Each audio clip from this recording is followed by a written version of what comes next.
with you, and glad to have you with us today on a terrible 3-game slate. No, that's okay. Any slate's a good slate as long as we got daily fantasy basketball and as long as you got us. Adam Shar to my right. I'm Dave Lochran. We got a 3-game docket that we're going to try and bring up until 7 p.m. Eastern. Might be tough, Adam.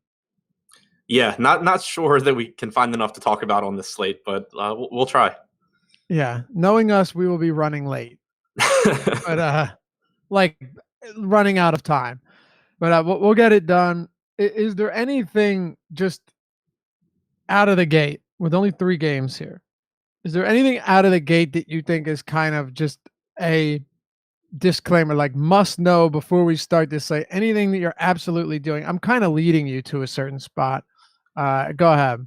So I think from kind of an overview standpoint that whenever you talk about a 3-game slate, if you're playing tournaments, it's really important to keep in mind that more so than on bigger slates, even ownership is king here. You can like a player all you want, but if the entire field is with you on a 3-game slate and the guy's going to be like 80% owned, you're just going to make more money over time, hoping that you're wrong in liking that player and just playing someone else. Like that's basically what it comes down to.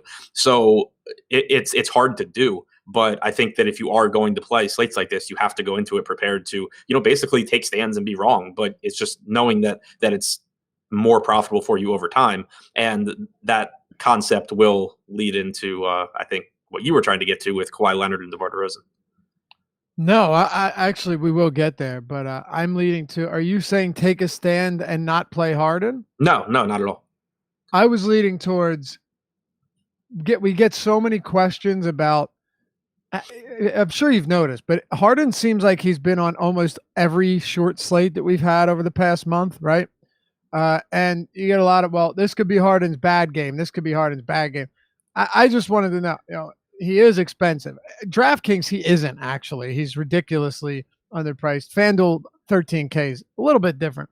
But is this a spot where you'd say, okay, I'll take a stand and not play Harden with Chris Paul and Eric Gordon out? No, I'm playing a lot of Harden, and so I mean, obviously, I expect him to be popular. But one thing that I do really like about this slate is that you do have Kawhi going against DeRozan, and that's just been all anyone's talking about all day. Like, obviously, nobody's saying that they're better than Harden or anything like that, but it's just drawing so much attention from people that I'd be shocked if they don't kind of pick up a little bit more ownership than they otherwise would, just because of the narrative between the two of them. And with the lack of value on this slate, with there only being 3 games, you can only do so much to get Leonard and Harden and DeRozan into your lineup. It's really, really tough to do. So I think that just those two alone will make it so Harden's ownership is something that I'm completely fine with, given that I have him projected to be the highest scorer on the slate by like 20 points. Right. Yeah, it's not even close in terms of projections. Let's jump into the games now that we've gotten that out of the way, and now that the rooms have populated a little bit.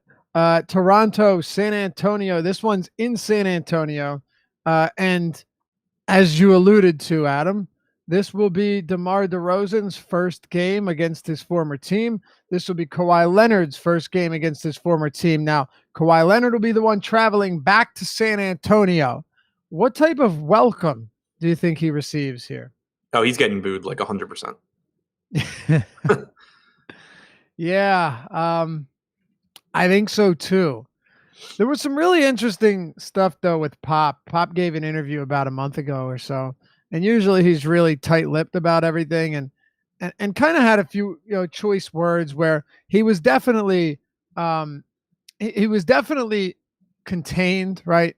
It was subtle, but at the same time, you could tell that there may have been a little bit of sour grapes even with Greg Popovich in regards to Kawhi, who never turned out to be his second Tim Duncan. Yeah, no, I remember the interview you're talking about. I don't remember what he said, but I remember watching it and just being like, wow, that seems really like out of character for Popovich. It was out of character. Let's get into it, man. We've got this game right now. For all intents and purposes, this game, barring anything crazy happening, should stay very close. The San Antonio Spurs are favored by 3 points. You have a 217.5 total, which also isn't that bad. But something I pointed out on this morning's show, you're also talking about a Spurs team that has been markedly better since the start of December. And you're talking about a defensive rating that ranks 8th in the league, an offensive rating that ranks number 1 over the past 30 plus days, compared to bottom 10s in both of those categories over the first 1.5 months of the season. Let's jump into it, starting with Toronto, the road team, and Kawhi Leonard, of course. Yeah, so obviously still waiting on news here. We got Kyle Lowry upgraded during the day, listed as questionable. Nick Nurse said that there's an outside chance he'll play. It feels like it's like 50-50 to me. Like, if you want to buy into a narrative from this game, it's that Kyle Lowry and DeMar DeRozan are best friends, and I can almost promise that Kyle Lowry is doing anything he can to talk his way onto the floor in this one. And he did So go through shoot around. yeah, so I have Lowry in right now. If I had to guess, like, I would guess he plays, but again, I think it's probably like 50-50. Just, it's the first game of the night, so have both sets of projections ready and be ready to go. If Lowry's in, I'm not really interested in Lowry. He's still, like a 17% usage guy when Kawhi's on the floor, and the price tag is still, pretty fair. It's a good, the Spurs defense have been playing much better lately. It's not a fast-paced game. I'm still not really interested in Lowry. It just takes a couple of percentage points away from Kawhi's usage rate, and Leonard hasn't really been contributing peripherals all that much anyway, so it would just make him a little bit less appealing for me. Getting to Kawhi, though, it's tough for me. Like, I expect him to have ownership just because of this matchup, and I think that there's certainly a possibility that he does come out and shoot the ball more, and that there's some validity to whatever narrative argument you want to make about him going back to San Antonio. The thing, and I was talking about it on Twitter this morning, the thing with narratives is that there's so much noise in them that you don't know when they're going to be real, when they're not, what effect they're going to have. And in a case like this, where it's all anyone is talking about, why would I want to side with the field on something as noisy as a narrative? So I'm not giving Kawhi any kind of a boost because of who he's playing. I'm projecting him like I always would, and it's really just coming in as a suboptimal play for me because on FanDuel, he's more expensive than Kevin Durant, who is going to play similar minutes, have similar usage, contribute more peripherals, and is a more volatile player who, which means that he basically is more likely to give you a higher ceiling than Kawhi is. On DraftKings, they're basically the same price, but there are enough underpriced guys on DraftKings that I'm not really getting a whole lot of either one. So I'm not really getting the Kawhi here. I think Serge Ibaka is fine. I'm actually getting a decent amount of Danny Green because value on the slate's so scarce, and he's really, really cheap. But it's more the cheap guys on Toronto for me than getting all the way up to Kawhi. Yeah, I hear you. Do I think Kawhi is priced favorably? Sure. I have no problem with Kawhi Leonard at this price point on DraftKings at 8,800. FanDuel, he's 10-3. He is actually $200 more than Kevin Durant. It's a weak position there. You have to play two of them. It's just tough. You're right. It's tough to project somebody for more fantasy points just because they're facing a specific team, and say, well, we know they're going to shoot more. It's a lot different than saying, okay, well, Joel Embiid is playing with, or Jimmy Butler's playing with Joel Embiid off the court. Joel Embiid's not playing today, assuming they don't get blown out like in Portland. You know that Jimmy Butler is going to get more work, or at least that, 9 times out of 10 in that scenario, he is a higher usage player who produces at a higher per minute clip. With Kawhi Leonard, we have nothing to base this off of. Right. And okay, so here's, because what's going to happen is, so he's 8,800 on DraftKings, and what's going to happen is Kawhi's going to score like 50 points, and people are going to be like, "Oh, I knew I should have played Kawhi Leonard." Right. But which is basically a little bit over his average, nothing spectacular. Right. So think about it in this context, though. So let's say that because there's such a lack of value, you're only going to be able to get 2 of James Harden, Kawhi Leonard, and DeMar DeRozan into your lineup, and we'll assign Kawhi 50 points. Do you think it's more likely that Kawhi scores 50 or that James Harden scores 62? Yeah, it's more likely that Harden scores 62, of Right. course. And is it more likely that Kawhi scores 50 or that DeMar DeRozan scores 44? Well, see, that's okay. Thank you for the transition there. Kawhi Leonard might be 8,800, but when you talk, and I mentioned it this morning, you talk about DeMar DeRozan. Does DeRozan have some bad games? No question. He certainly has a lower floor than Kawhi Leonard, but this is a 3-game slate. You're looking for a ceiling. Dude, DeMar DeRozan is gone for 60 plus on several occasions this year. He's gone for 55 plus on several occasions this year. He can get it done easily. Now, the question with that, of course, is will he see a large dose of Kawhi Leonard defense? Right, and I expect him to, and I don't think it's a good matchup. It's just saying that DeMar DeRozan should really never be $1,000 less than Kawhi. Exactly. Right. Exactly. And even if DeRozan isn't the one that you like, LaMarcus Aldridge is 7,400, and you can make the same exact argument that I was using DeRozan as an example for. I actually like Aldridge a little bit more than DeRozan, but the point is just that those guys are $1,000 and $1,400 less expensive than Kawhi, with very similar projections and very similar ceilings. So here's the thing, though. On DraftKings or Awesemo.com, our ownership projections. If you want to check them out, you want to check out the deep dive, all of our content, all of Awesemo himself, Alex Baker's content. Use the promo code Deeper Dive, one word. It's at the bottom right of the screen. Go to the homepage, click Join Now, select your plan. Make sure to include Fantasy Cruncher and use Deeper Dive upon signing out. You'll be prompted to enter a coupon code. You can check this out for a full week free. No strings attached. Test the waters before you jump in. It's Deeper Dive, one word, on Awesemo.com. DeMar DeRozan right now is projected for the fourth highest ownership. Kawhi Leonard is down at 4, 5, 6, 10, 9 or 10th. So it's not like right now. It's not like he's looking to be that much higher owned. I think that the thing is, it's not that DeRozan should never be $1,000 less than Leonard, but in my opinion, it's DeRozan should never be DeRozan should never be less appealing than Kawhi when he's $1,000 less, no matter who he's facing. Just because he can go for 55, 60 fantasy points as easily as, maybe not as easily, but he can get it done just like Kawhi can. So, do those ownership projections sway you at all? Do they change your mind, or do you have the same thoughts here? No, I mean, it's still because it's not like DeRozan's the only guy that I could have used there either. Like, there's Aldridge, there's Jokic, there's Capella. There's all these guys that I think are just more favorably priced than Kawhi is. Anyone else in Toronto? I may have gone over to San Antonio a bit early here. Yeah, no, I mean, it's Danny Green. It sucks, but he's cheap. Serge Ibaka, I think, is fine. He's inexpensive as well. But yeah, not all that interested in Toronto. Yeah, I think Ibaka's price is pretty decent. I don't have an issue with that. Lowry returning, I'm still not very interested in it. I don't think you need to go there. And then when you guys got guys like Danny Green and such, you're really just rolling the dice. You're going to have to do that somewhere. And I think in terms of value, Adam, it never feels particularly good. But on this slate, it was looking like we were going to get quite a bit of San Antonio players to throw in our fantasy roulette wheel. But now that Rudy Gay is probable, well, that kind of throws a wrench into the works as well.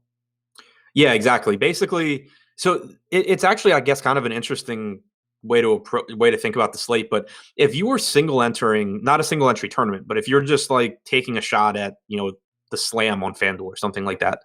Or I guess FanDuel's a bad example because you can drop a guy, but whatever the equivalent of that is on DraftKings. It almost feels like on this slate, you might be better in that situation, trying to go balanced and just hope that all of these really bad 3,500 to 4K guys bust. But if you're playing 150 lineups, I think you still should be going stars and scrubs because you can just get exposure to basically all of these guys, and you'll have whichever one or two happen to be really good. Right. San Antonio, you have DeRozan, 7,800 on DraftKings, 8,800 on FanDuel, and what is he at on Yahoo? Let me jump in one of these real quick. DeRozan on Yahoo is 37, so reasonable everywhere, mostly on DraftKings. LaMarcus Aldridge is 74 on DraftKings. He's $9K on FanDuel. And then on Yahoo, he's 3,200, which is also very nice. So DraftKings and Yahoo. Look, one of these slates, I would never tell you to go away from a specific player just because he's a little bit too expensive, because that will generally suppress ownership a bit. And some of these positions are so dreadfully thin.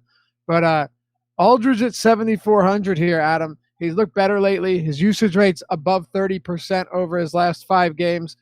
They haven't played since New Year's Eve, so you know that he shouldn't be limited in a game that we both expect to be close. I think Aldridge at that price is just entirely playable on a 3-game slate and very inexpensive. Yeah, I mean, it's a more favorable individual matchup for him than it is for DeRozan. He's played 36, 38, 36, 36, and 38 minutes over his last 3 games, 2 of which Rudy Gay was active for. He, like you said, the usage is up near 30% even over the last month. He leads the team in rebounding percentage. It's really, really difficult for me not to like LaMarcus Aldridge here. What about DeRozan?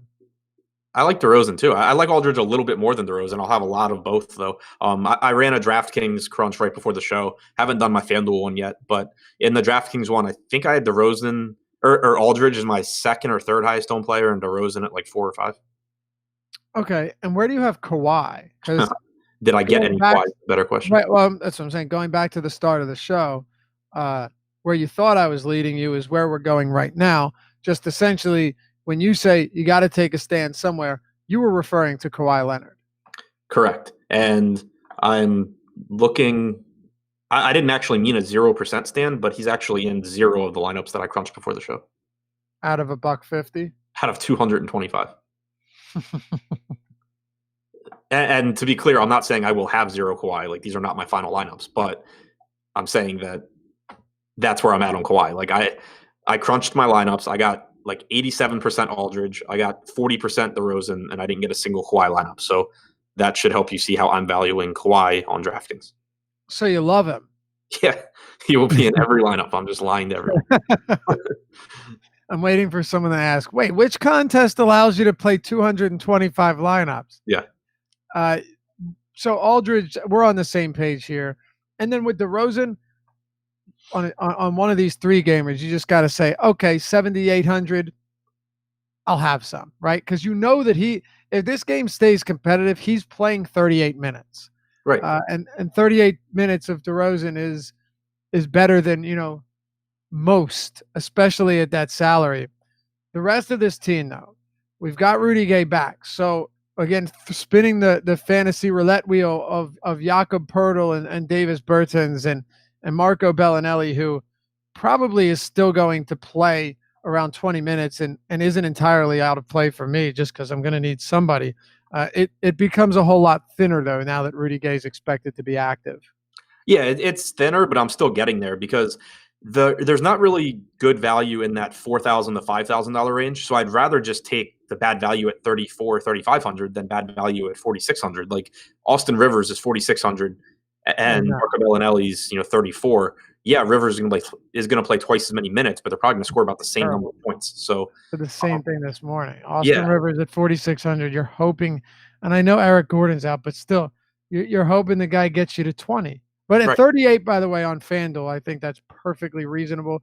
I mean, 38 on FanDuel is a whole lot different when he's basically the exact same price as Marco Bellinelli. I'll take Austin Rivers at the same price over Bellinelli because of the minutes. Right. But not at a significant increase. Right, exactly. My point's just like if you still need raw points to win the slate. And this isn't a slate where I think having 18 or 20 points from a $3,500 guy is gonna kill you because there's 3 games. Every roster spot's not as valuable as they are on 8 or 9 game slates. So there's more value in just taking the cheapest reasonable guy that you can find and getting as much upside from your other guys instead of getting someone who maybe is going to score 3 more points for an extra $1,000. It just, really, I just want to get as cheap as I can and hope that I run into a good shooting night from someone. All right. So rank the shit bags for San Antonio then. Bertans, Bellinelli. Actually, sorry, Bellinelli, Bertans.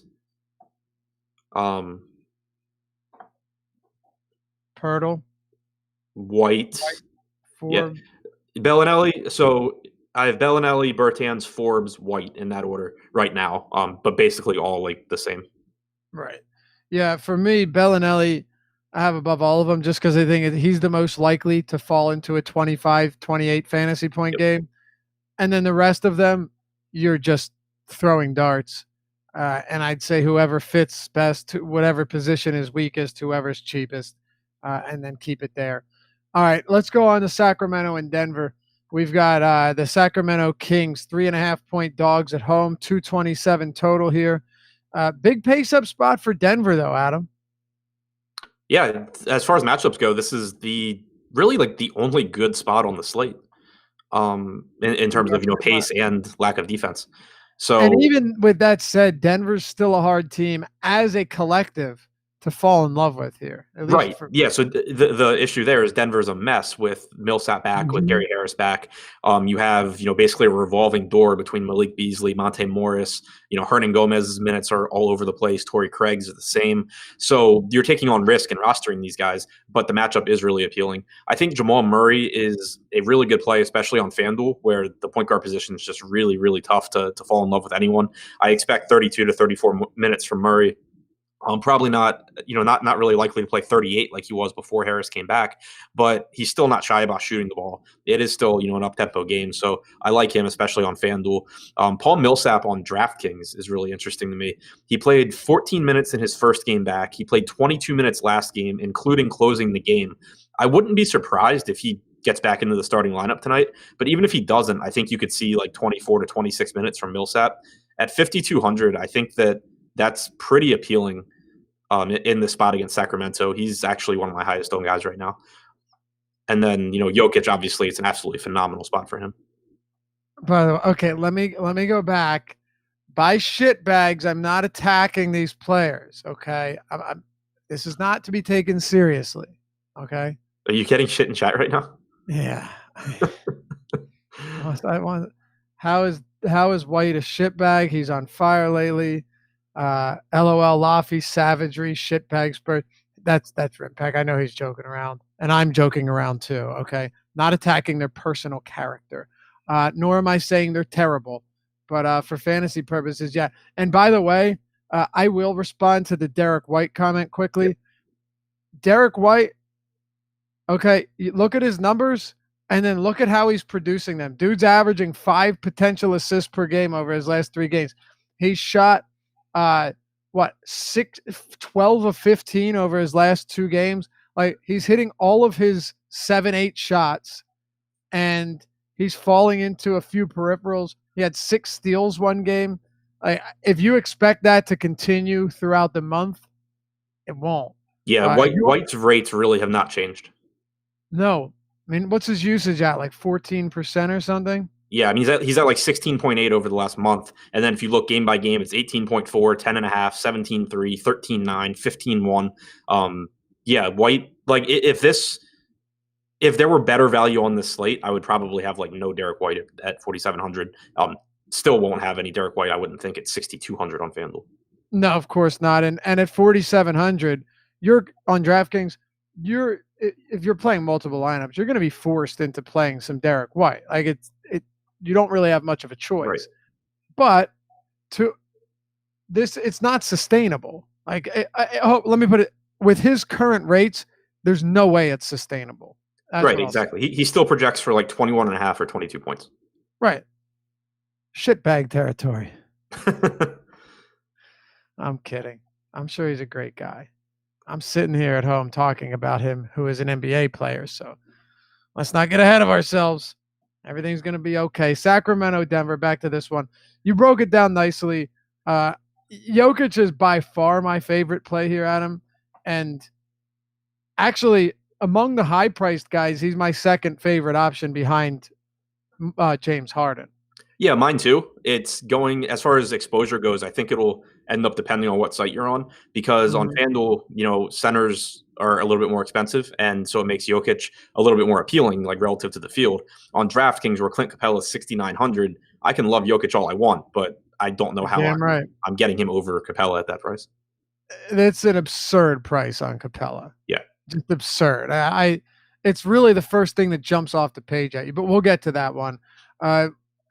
With Paul Millsap, do we have any confirmation here on what his status will be in terms of starting, in terms of being limited? Because if he's back in the starting lineup, and Mike Malone says, hey, he's not going to be limited, he'll get limited at 28, 29 minutes or something like that. I actually don't think he's a bad play in a pace up spot against the Sacramento front court that has hemorrhaged rebounds to opponents. Actually, no team's allowing more rebounds to opponents than the Kings this year. So I wouldn't see him being a terrible play, but I haven't seen anything to confirm or that he is or isn't going to be playing normal minutes that he was before the injury. No, neither have I. But he ramped up from 14 to 22 minutes last game. Yeah, I mean, on this slate, had a really good game too. right. If he were to play 22 minutes in this spot, I'd have some interest. But I don't think it's unreasonable at all to think that he picks up a few more minutes here. But before his injury, he was only playing like 28 minutes a night anyway. So, if you get him to like 24 or 26 at 5,200 on DraftKings, I think he's a really good play. Mm-hmm. And if you get him up to 28, right? Like if we heard something like, oh, he's limited.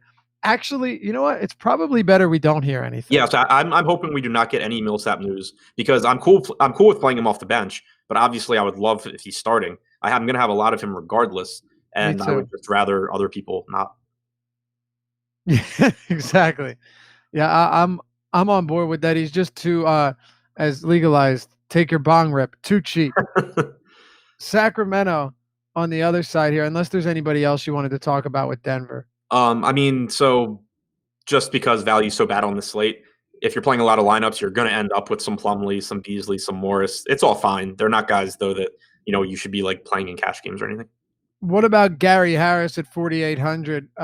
He played only 20 minutes last game, but that was his first time back in almost a month.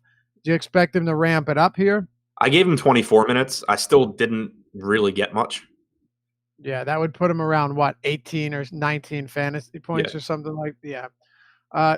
With Jamal Murray too, I don't hate his price, but I definitely think the more guys like Harris and Millsap are integrated into the offense or back into the offense, and the more guys like Torrey Craig and Plumlee, low volume shooters, are weaned back a bit, that is going to take away some usage from Murray, and that concerns me a little bit tonight because I think I can get better upside and a little bit more stability elsewhere at the same price. What about you? Yeah, I like him more on FanDuel just because I think the position's tougher. Like you have Lowry's out after. I'm sorry, I had to cut you off. After going through an extensive pregame warm up and shoot around, Kyle Lowry is now out. Okay. I don't know how much that Murray changes for me though. No, sorry. I don't know how much that changes for me though. No, not a lot. Like I'll throw a couple extra points on the Kawhi Leonard. Van Vliet obviously plays more minutes, and Van Vliet's another guy that's he's like Derek White. Like he's a $5,700 Derek White, where you're probably going to get a little bit. He's probably not going to really help you, but he plays enough minutes, and the slate sucks. It does open up Norman Powell as a 3K guy that you can, hope scores 20-something points. Yeah, that's not the craziest play. It's not good, but it's not the craziest play either. He is 3,300, and maybe he plays 24 minutes and takes 9 shots, hits 5 threes. That's not going to happen, but if he shoots like 4 of 8 for 3, that's going to be an amazing night. Right. So here's the reason that we're talking about that. Again, it's not that we think he's going to go out there and score 30 points. It's that when I crunched, 200 and whatever I said, 225 lineups on DraftKings before the show. And in those lineups, I got 15% Greg Monroe projected for 14 minutes.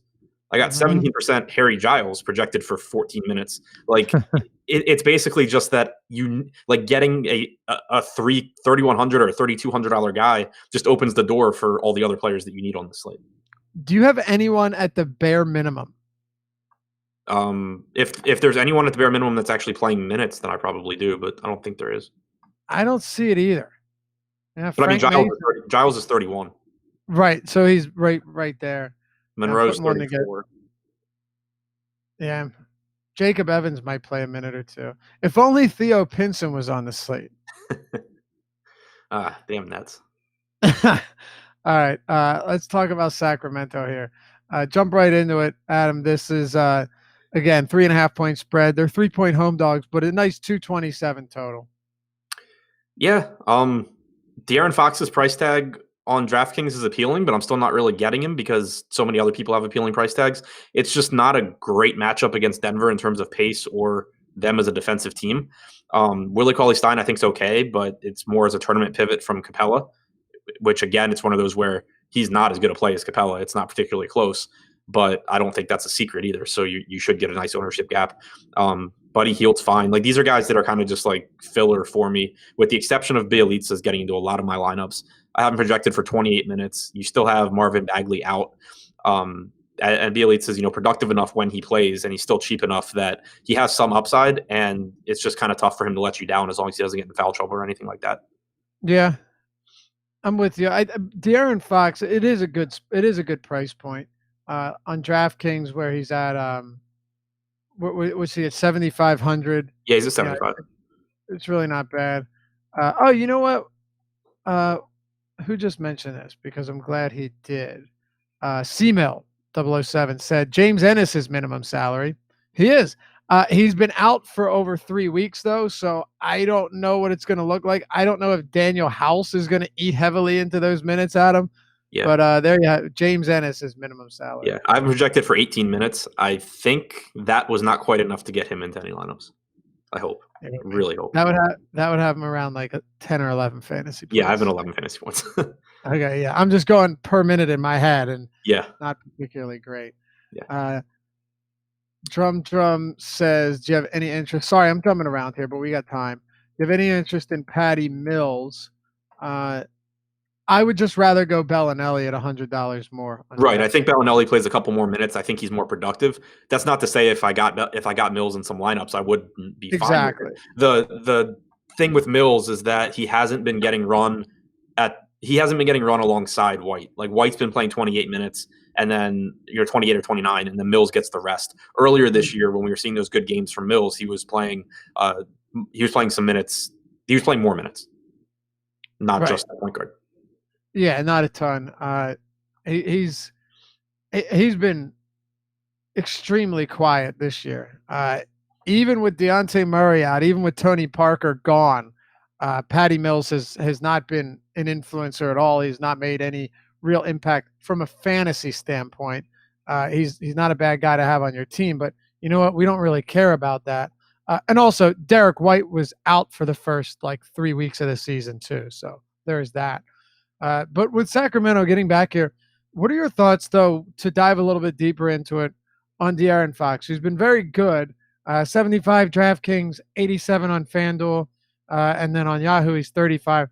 I don't think it's a bad salary, especially on DraftKings and Yahoo, but is he a guy you can prioritize over other guys in this price range, whether it be Aldridge or DeRozan or Murray? I have him ahead of Murray, just to be clear, but where do you have him among those 7K players? I have him behind Murray because I think that they play similar minutes, and I just think the matchup's more appealing for Murray. I think you're going to get similar usage out of the two, maybe or a higher assist percentage from Fox, but I just think it's a more appealing matchup for Murray. And then he's $200 less on DraftKings. He's $700 less on FanDuel. So that's what's kind of keeping me from getting to Fox. And even on DraftKings, in that initial crunch, I only got 8% Murray because most of my Harden was at point guard. And then I was, going cheaper at shooting guard. Point guard is just not a really strong position. I would be really interested in Fox on FanDuel if he were cheaper, since I have to roster two of them. But it's just kind of tough for me to get there. We talk about a lot of these cheap guys that do virtually nothing on a permanent basis, even when they get run. I mean, don't get me wrong. If James Ennis was going to play 30 minutes tonight, I would literally have him in every lineup at minimum salary. I would. I'll take a 19, 20 fantasy point projection at the dead min so I can pair Harden and Jokic and get, Aldridge in there with Capella too. I'd be fine with it. But we don't have that. You mentioned before the show, and I was reading chat, so if you got into this, you can stop me. Harry Giles popped up for you a little bit. Yeah, so I kind of mentioned it when I was using it as an example of really, really, really unappealing players that I have in lineups. So there's a legitimate chance Harry Giles does not step on the floor in this game. Keep that in mind. We've seen him have very productive games and then him not be in the rotation the next game and then be sent to the G League for a week. So there's no guarantee he plays, but he did get in the second half last game against Portland. He did play very well. He was plus 13 when he was out there. He played the backup center minutes to Cauley Stein over Costa Koufos. He also played 3 or 4 minutes alongside Willie Cauley Stein, which I thought was really good to see, especially going into this matchup against Denver, where maybe Plumlee does still start, or at least plays minutes alongside Jokic still, and it would be really easy to play Cauley-Stein and Giles against Plumlee and Jokic. So I think that from a matchup standpoint, it's appealing. From the fact that Giles has been tearing up the G League recently and then played really well in 13 or 14 minutes against Portland, that's appealing. He's 3,100, and the big thing, and you kind of alluded to it, he's averaged 1.13 fantasy points per minute this season. He's 3,100. If he plays like 14 minutes, he probably gives you around 16, 17 fantasy points at 3,100, which you can live with. If there's some sort of variance in this game and Cauley-Stein gets in foul trouble, or Giles actually does replace Kufis in the rotation, which I'm not totally expecting, but if something weird happens, and he were to somehow get 16 or 18 minutes, he just becomes like a 2% owned tournament winning play. Yep. Anything's possible. Maybe Nene will be in the winning tournaments today. By the way, do you have DraftKings open? Yes, maybe. Okay, just click on. You don't? I thought I did, but I do not. I was going to ask you to click on Nene's headshot. His beard is gray. Oh yeah, I've seen him. It's so good. I thought maybe he'd try and hide that, but nope. His beard is bright gray, and look, you've seen it on the court, but not just right up in your face like this. The whole chin is gray. It's kind of amazing. It's funny though is, well, let me ask you, because while you were talking about Giles, I got to thinking about every slate is different. Yesterday, if you had a $3,500 player give you 21, don't matter. Unless of course you paired Embiid and Davis, because all of the top 20 lineups except for one, and it was the 20th place lineup in the $12 shoot around, had AD paired with Davis. But last night where the winning score was like 380, 390 and up, that didn't matter. But today, what do you think you need from the $3,100, $3,300, $3,400 players? I'm not thinking it's going to be much more than 19, 20, 21 in the event, of course, them to do. Right. And that's, kind of what I was alluding to also when we were talking about Bellinelli. It's why point per dollar is not something that I care about at all. And I think that it's a huge mistake that people use it. But using some combination of point per dollar plus a constant so that you are looking for, still normally I'll have it at close to 30 raw points, even from my cheap guys. And then, whatever it projects out to be for the expensive guys. But you can kind of adjust. And what I do is I adjust based on kind of the slate, the target score that I'm looking for in tournaments. Like yesterday, it was obvious it was going to be an insanely high scoring slate. So I was looking for a team. I was looking for teams that, I thought could get to 380 points. Today I have it at 340 just because there's not a lot of value. And so that naturally means that you need, less from your cheap guys. If you're 3K on DraftKings, I have it that I would like 27 points from them, which, normally I have it at 30 or 31. Right. Exactly. And that's a big difference. Anything else for the Kings before we go to this last game here? Iman Shumpert's breathing in 4K. Is he still breathing? I guess he is. Iman Shumpert hasn't even been bad. The problem he actually, what's up? He helped. He helped me a ton the other day. He had, I think, the best game I've ever seen him have against the Lakers. Yeah, the 43 fantasy point game. Yeah, hey, if he still has a pulse, then it's likely that I would much rather have Iman Shumpert at 41 over Austin Rivers at 46, to put it in perspective. Yeah. To put it in context with that DraftKings crunch I did before the show, I have basically I have that range right around 18 to 20% where I have Bellinelli, White, whoever else we talk, Bertans, Shumpert's in there. Basically just rotating through those guys because they all suck and none of them stand out as much better than the other one. But you kind of just need that price point. Right. Let's close it out. We did have one more question I will hit on here. How many minutes do you think Gary Harris will get? Frank asks this. I guessed about it. Say that again. I guessed 24. I think probably 22 to 26. Probably 24. 22. I have him at 23, but it could be more or less. I really don't know. I really have no idea. The same goes for Millsap, but with Millsap on a per minute basis, I feel more comfortable with him. Right. And they're pretty similarly priced. But hey, don't forget Millsap's well above a per minute or fantasy point per minute guy. It's just that he isn't that crazy consistent player that we saw in Atlanta, where every game was between 35 and 45 fantasy points. Okay, and then one more here. Is Daniel House on your FanDuel radar? What do you say, Adam? I haven't made FanDuel lineups yet, but I think that I'm assuming he's cheap, right? Like sub 4K. I'm trying to pull it up now. Daniel House on FanDuel is 4,600. Probably not. Like I think I can probably just find a better drop at small forward. Yeah, he probably could. But that leads us to this game anyway, so we'll circle back to that. The Warriors 8-point home favorites here. That line's a bit surprising to me, actually, only because, well, you know what? It's because everyone's out. But really, as long as Harden's playing, it doesn't matter. 225.5 total here at the Oracle. We'll start with Golden State. You have Steph Curry, you have Kevin Durant, you've got Dre Green at $5,900 on DraftKings, 69 on FanDuel, and then you have Klay Thompson, who is 6,100 and 7,400 respectively, and then finally, Adam, you have guys like Kevon Looney, who last game got in a ton of foul trouble. The game was blowout. He didn't play his normal second rotation or his normal third rotation to start the second half. Would have played the same 25, 26 minutes he'd been seeing, and he's still sub 4K on DraftKings. Break it down, start wherever you'd like.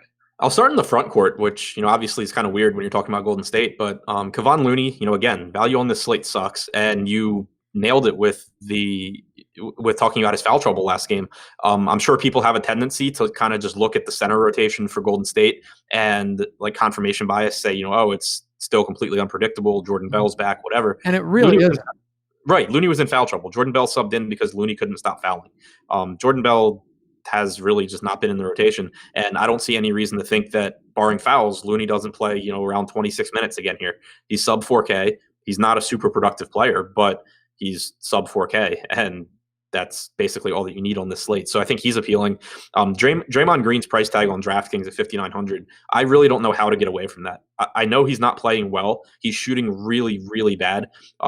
Over the last month, he has a 41% effective field goal percentage. To put that into context, last season it was about 51%. So shooting insanely bad. But he still averaged 0.91 DraftKings points per minute. And that's not as good as he was, last year. It's not what we normally expect from him, but he's still playing 34 to 36 minutes in competitive games. And the price tag's falling because of his poor shooting. So basically, he's now at a point on DraftKings at 5,900 where if he shoots poorly, he projects to be fine. And if he shoots better or he happens to double-double in rebounds and assists, he's one of the better plays. So right now I have him as one of my highest owned guys on DraftKings. Who was the last one you're talking? Who was the highest owned guy? Dre. Dre, yeah, he's very cheap. By the way, Anton, I will be storing that comment of yours in my pocket, and I will ask Adam in just a moment. It wasn't a question, it was a statement, but I'm curious of Adam's response. Yeah, with Looney, you just looked into it. It's funny because we're doing the strategy show today, and I'm like, oh man, 13 minutes. And then like, oh, hold on a second, let me pull this up. You see he has 4 fouls. Then you see that both of them, it's not like these fouls came late in the game that didn't affect it. No, they both came in the middle or the beginning of one of his rotations and put him on the bench. That's all you need to know. And there's no reason not to expect him to get back there. It goes back again to what we were saying about the last game in terms of how much do you need. Looney could give you 25 here, and I'm pretty sure that is not going to hurt you at all. And I'm willing to roll the dice on that for sure. Let's go to the front court and the guards here. There's really well, what do you have on KD? Yeah, so I mean, I'm not really getting there on DraftKings for really the same reasons that I wasn't getting Kawhi. It's just that I'd rather get Jokic. I'd rather save the money on DeRozan or Aldridge. On FanDuel, again, I haven't run crunches there yet, but since you do have to roster 2 small forwards and he's less expensive than Kawhi, I do think I probably end up with a decent amount of Durant on FanDuel. It's not a bad spot for him. He's a more volatile player than Kawhi. I think he has a higher ceiling. He should play 36 to 38 minutes. He actually leads the team in assist percentage since Curry came back at the end of November. He's up at 27%. He's got almost a 30% usage rate. He obviously has a monster ceiling. It's just that, I like guys. I like Harden more. I like Jokic more, and that makes it tough. All right.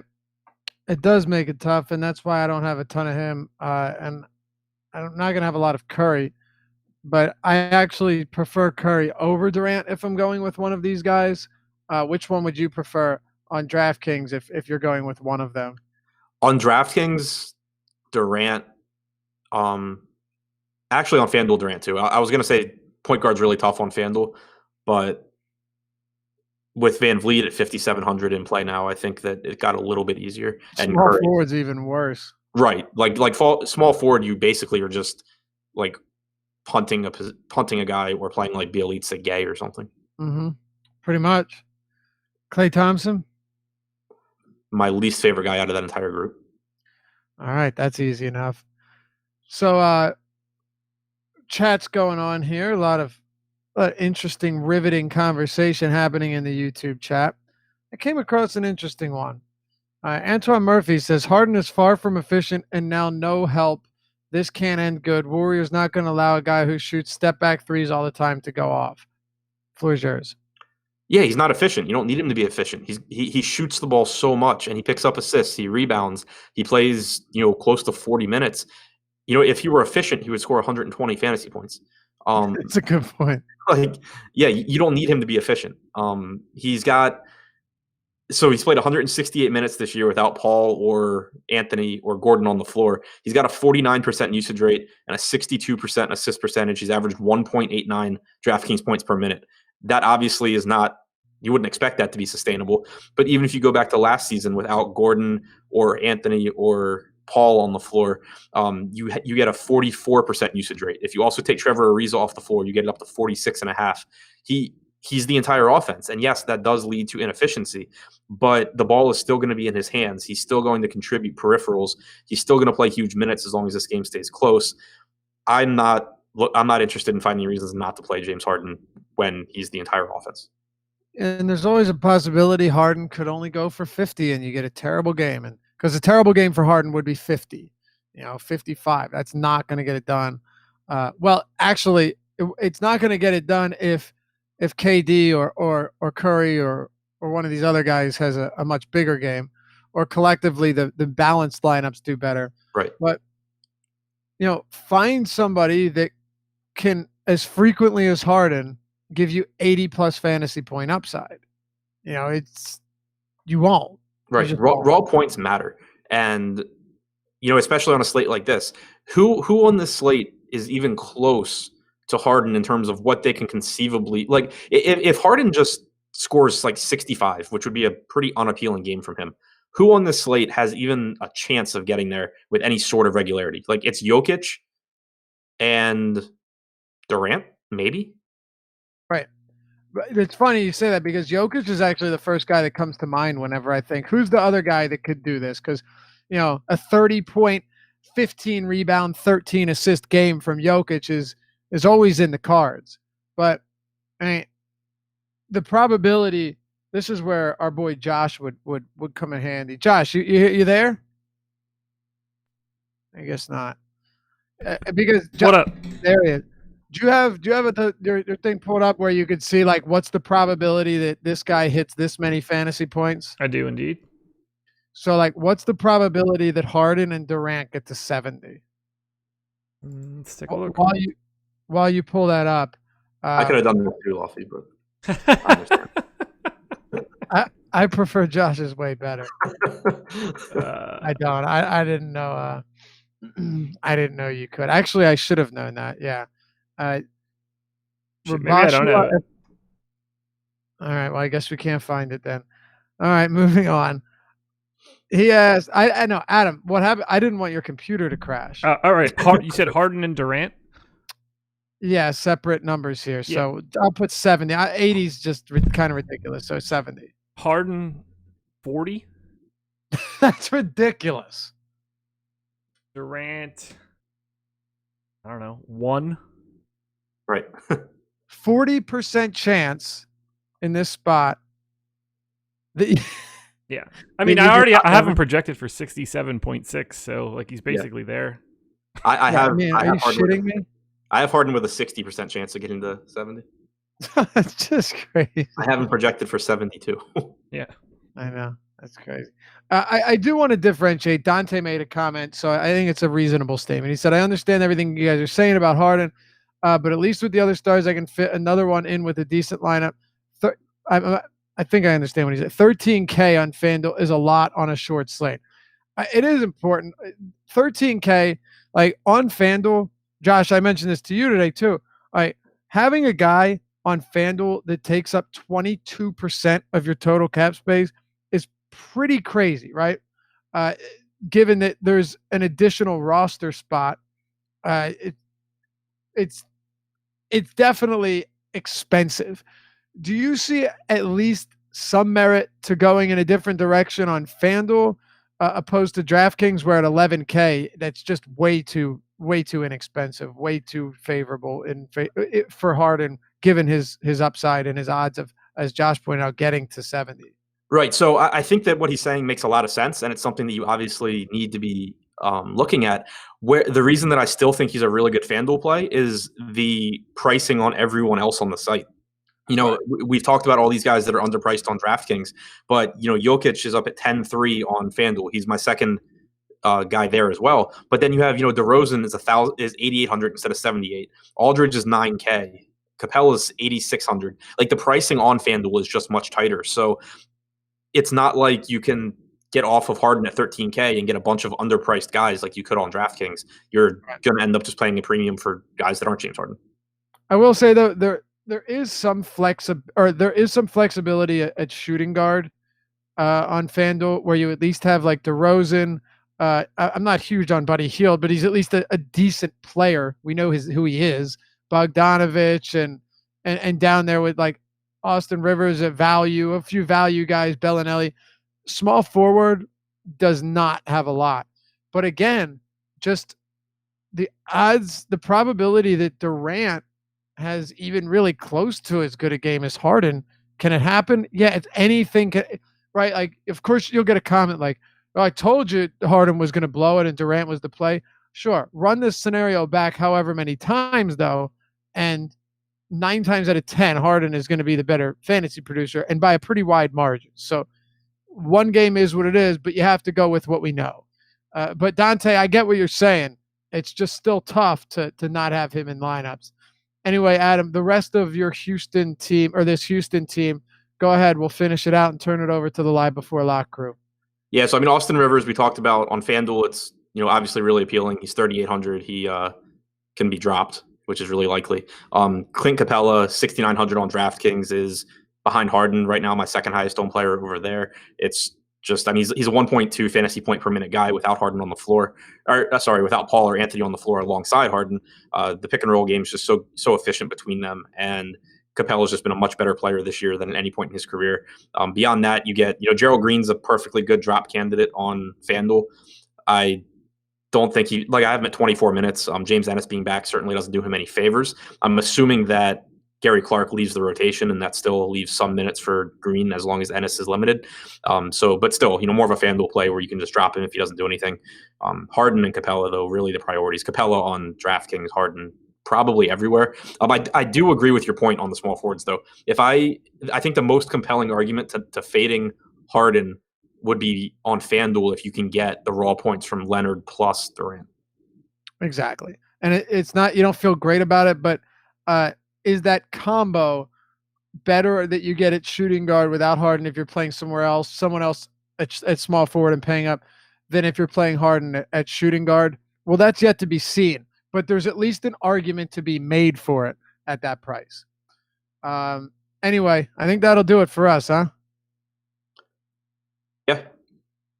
All right. Thanks as always for tuning in. We wish you guys the best of luck tonight. We'll see you back here tomorrow on a much more expanded slate. If you enjoy our show, if you enjoy this content, please hit us with a like, a thumbs up. It helps us out greatly here at awesomemode.com and on the Deeper Dive. Subscribe and hit that notification bell when so you know when all of our content is going to drop as well. We'll see you back here tomorrow on the Deeper Dive. Good luck tonight.